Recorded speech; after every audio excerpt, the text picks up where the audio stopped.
안녕하세요. 제주에서 무장의 여행 서비스 전문기업 두리함께를 운영하고 있는 이은실입니다. 오늘 강의 제목은 무장의 여행 서비스의 가치와 서비스의 중요성에 대해서 저희 회사인 두리함께 사례로 말씀을 드리고자 합니다. 복지 관광 또는 접근 가능한 관광, 무장의 관광, 모두를 위한 관광, 이렇게 다양한 이름으로 불려지고 있는 무장의 관광은 각각의 용어마다 조금씩 차이가 나고 있습니다. 초반에는 장애인 관광이라는 이름으로 복지 관광이 먼저 시작이 되었으나 지금은 정책 흐름상 무장애 관광으로 통일되어서 불려지고 있습니다. 무장애 관광의 여행 산업의 가치는 새로운 수요와 시장 창출, 새로운 일자리 창출, 기업의 사회적 책임 개선이 늘어나는 다양한 역량이 있다고 볼 수 있겠습니다. 결국 무장애 여행 서비스란 신체 능력과 상관없이 모든 개인이 접근하고 사용할 수 있도록 설계된 여행을 말을 합니다. 즉 장애인이기 때문에 차별을 받는 여행이 아니라 장애인 또한 여행을 즐길 수 있는 어떠한 제약도 없이 이러한 것을 무장애 여행 서비스라고 말을 하고, 이 서비스의 목표는 모든 사람들이 여행 활동에 참여함에 있어서 어떠한 환경적인 또는 시설적인 또는 무형의 장벽을 제거하는 것이라고 할 수 있겠습니다. 무장애 서비스 구성의 요소는 5가지로 볼 수가 있겠는데요. 물리적 접근성, 정보 접근성, 커뮤니케이션 접근성, 서비스 접근성, 저는 여기에 추가로 정책 접근성을 넣었습니다. 그러면 물리적 접근성의 가장 큰 문제점은 비장애인 중심의 관광 환경이라는 거죠. 비장애인들은 어떤 물리적 관점에서의 문제가 없지만 보행약자라든가 이동약자, 감각장애를 가진 고객들에게는 이러한 환경 때문에 여행을 못하는 경우가 많죠. 그래서 물리적 접근성에 대한 개선이 일어나야 됩니다. 자, 여기 하나 사례를 좀 보도록 하겠습니다. 이곳은 제주도에 있는 상궁불이라는 관광지인데요. 단독으로는 접근하기가 어렵습니다. 그래서 만약에 여기에 대한 정보가 없었다면 갔다가 돌아와야 되는 상황인 거죠. 근데 정보를 제공해 드림으로 인해서 내가 갈 수 있는 거리를 책정을 하고 동선을 파악할 수 있는 정보 접근성에 다가가서 나의 여행이 조금 더 자유로워지는 그러한 부분이죠. 그래서 정보 접근성은 무장애 여행 지도라든가 시각장애를 가진 고객들에게 점자 안내판, 수어로 되어 있는 영상 해설이라든가 이런 부분들이 필요한 거죠. 이 정보 접근성은 서비스 접근성과도 연계가 됩니다. 내가 갔는데 여기는 나 혼자로는 갈 수가 없다라고 했을 경우에 이동 지원을 해줄 수 있는 동반자랑 같이 갈 수 있는 환경을 만들 수도 있는 거죠.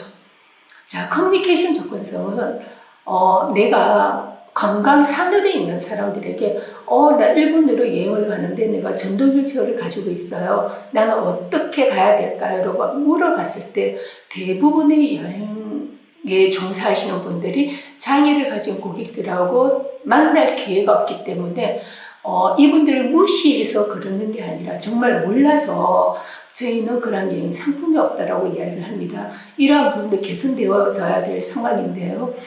새로운 시장에서 새로운 환경을 만들어 나가는 무장애 산업의 확대가 어찌 보면 새로운 미래의 블루오션으로서 산업의 가치가 굉장히 높게 매겨지죠. 그러기 위해서는 관광 산업에 근무하는 종사자들이나 시설 관리인들을 비롯해서 다양한 사람들에게 이렇게 무장애 여행 서비스에 대한 교육이 필요할 것 같습니다.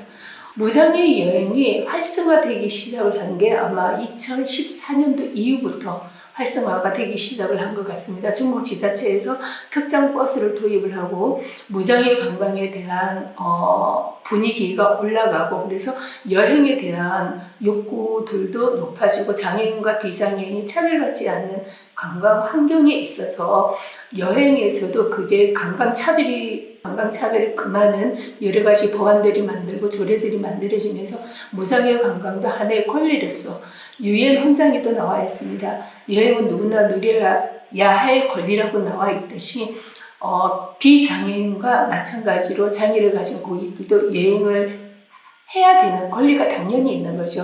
그래서 이러한 무장애 여행 산업들이 일어나면서 다양한 생태계의 반응들이 일어나고 있죠. 가장 중요한 것은 무장애 여행 환경이 변화가 됐죠. 해외 같은 경우에는 굉장히 많은 무장애 여행 서비스 기업들이 있습니다. 이분들 같은 경우에는 정말로 각 장애 유형별로 디테일하게 서비스가 진행이 되고 있는데 아직까지 우리나라는 이렇게 디테일하게 진행되고 있는 기업들이 많지는 않습니다. 그 이유가 지금까지는 정부의 지원이나 이런 게 있어서 하는 게 아니라 자발적으로 어떤 사회적 가치의 일환으로서 무장애 여행 서비스를 산업으로 이끌어가고 있는데 이러한 부분들도 정책적인 지원들이 이루어져야 되지 않을까 싶습니다. 저희가 이 사업을 하면서 가장 크게 인식 변화가 일어났다는 것은 결국은 대상이 아니라 소비자로 인식되어졌다는 거죠. 그러한 인식의 변화가 일어나면서 마을 관광에도 변화가 일어나기 시작을 했는데요. 제주도의 바닷가 아름다운 마을 중에 귀덕1리라는 마을이 있습니다. 거기 마을과 협업을 해서 동산을 계단으로 있었는데 그걸 경사로로 다 변화를 시켰고 월정리 바닷가가 아주 아름다운 해변이죠.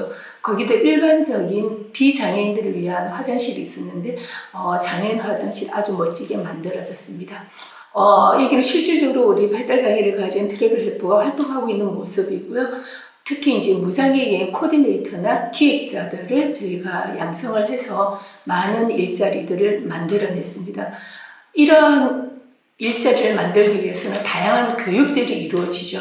그리고 이제 여행 동반자라는 트래블 헬퍼 직종을 우리가 19년도부터 만들어서 지금 60명 정도가 배출이 되었습니다.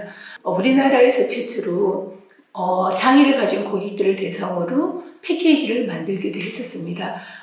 그리고 또 하나는 이분들이 단독으로 여행을 했었을 때 내비게이션을 개발을 해서 이분들이 내비게이션만 가지고도 관광지를 둘러볼 수 있는 곳을 정부와 협업을 해서 했었고요. 이 사업에 있어서 가장 성공을 했던 것은 고객의 문제에 공감하는 장애 감수성으로 비즈니스를 풀어나갔기 때문입니다. 어떤 이에게 여행은 세상을 넘기는 책장이며 치유며 선물이라고 이야기를 합니다. 장애를 가진 고객이든 장애를 가지지 않은 고객이든 여행은 누구에게나 평등하다고 생각을 합니다. 이 평등한 여행이 모든 사람들에게 행복하게 전달될 수 있도록 무장애 여행 서비스를 만들어 나가는 역할, 우리의 역할이라고 생각합니다. 감사합니다.